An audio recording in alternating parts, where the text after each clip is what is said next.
There is so much that happened this episode of Shield Hero, but before we get to that, guys, we just have to talk about why was Glass looking so absolutely cute? The her new getup is just absolutely like the cutest thing I have ever seen. The two little pigtails, the scene that she was wearing, it was just absolutely next level cute. I just gotta throw that energy out there. That Glass definitely is like one of my favorites when it comes to Shield Hero.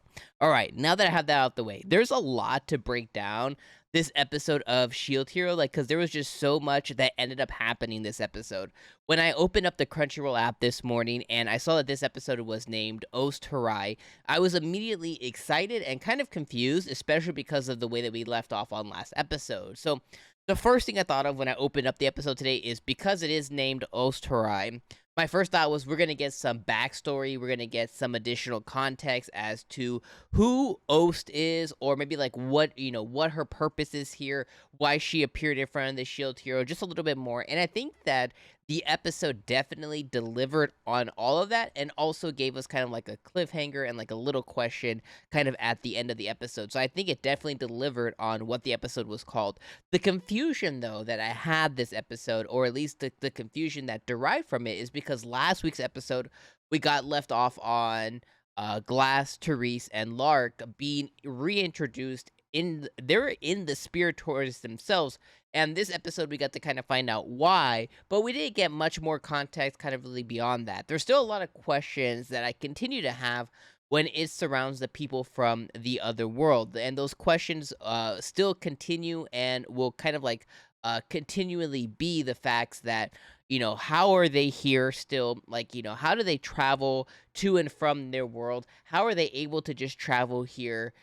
Did they ever leave? There's still a lot of questions that I tend to have when it's surrounding L'arc, Therese, and Glass, especially because the big kind of the big looming elephant in the room is the fact that at some point, the shield hero, Naofumi is going to have to fight them. He's going to have to fight them and or potentially kill them to save this world here. And Raftalia and Philo and everybody else recognizes that as well as the other heroes. But it's really going to set home for Naofumi because he doesn't necessarily hate them. He actually kind of likes them, and he even sympathizes and can really empathize with Glass. So I think that ever since their fight, they've been connected on another level. And I think Glass feels that too, because even when she looks at Naofumi, it's not necessarily something that's filled with hatred or contempt or anything.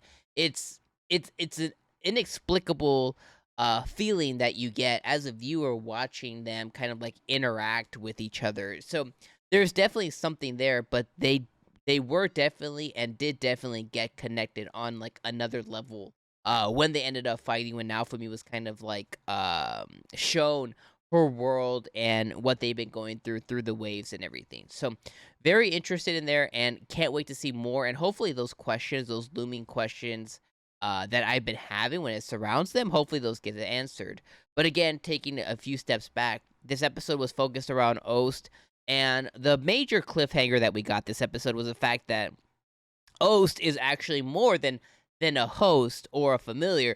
She is essentially like the spirit tortoise herself. So it's kind of backwards in a way. The spirit tortoise is this huge, massive, and soul collecting entity, and she's supposed to, the way it was sold originally is she's the familiar of this to basically go out and make it happen. But it's kind of the opposite. Is basically she is actually the tortoise itself. Like, so she is the spirit tortoise itself. So the souls that are collecting are kind of like to keep her going in a sense, and the spirit tortoise is like her familiar. And the big thing is when they finally find the big bad. I don't remember exactly what his name is. I'll try to look it up as I kind of talk through here. But as they kind of find the big bad, the guy who has the book of the instead of a weapon, he has a book himself.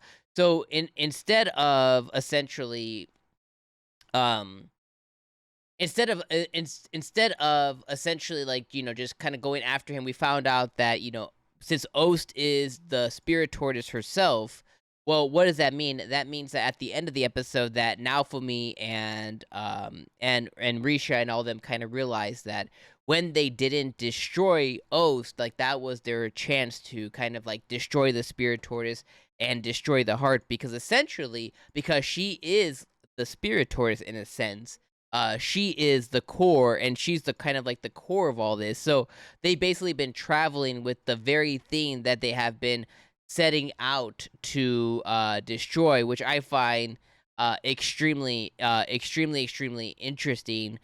Just the fact that they're gonna have to end up, and that's kind of where we're lead. That's the road that we're leading down.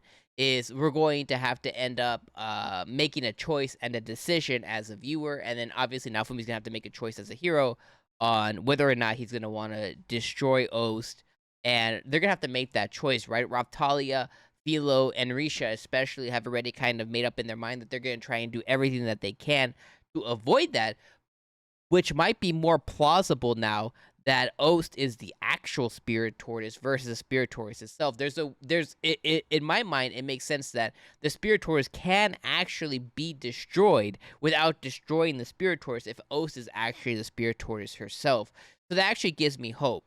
But going back to where I was trying to remember, so this guy is the book vassal weapon. So he controls a book. His name was Kyo Athena. And the thing that we don't know about Kyo is he the fourth hero summoned along Therese, Glass, and Lark, from their world, and did he turn tail and try and, crave a lot more power?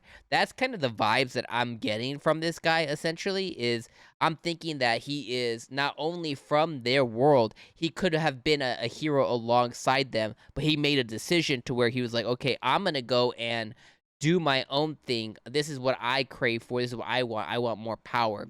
And then now Glass, Therese, and them have been searching and going after him to prevent the destruction that he's going to cause, not only on their world, but then obviously in this world as well, which is just all extremely interesting. So, episode number 5 was freaking fantastic. It left me with a lot of questions. It left me extremely curious, which is a real positive. It left me extremely curious about how Lark, Therese, and Glass were able to get here.